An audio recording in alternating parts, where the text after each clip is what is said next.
بسم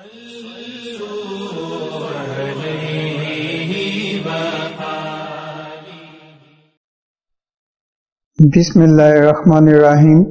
صحیح بخاری حدیث نمبر 302۔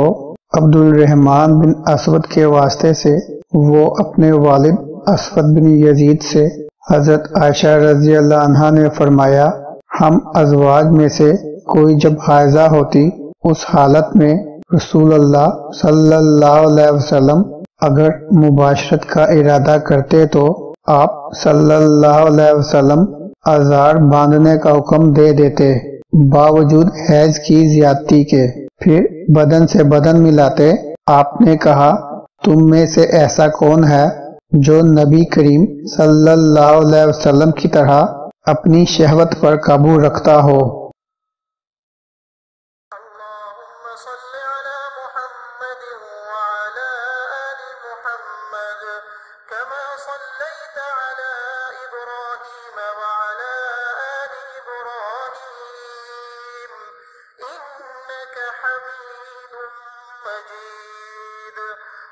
اللهم بارك على محمد وعلى آل محمد كما باركت على إبراهيم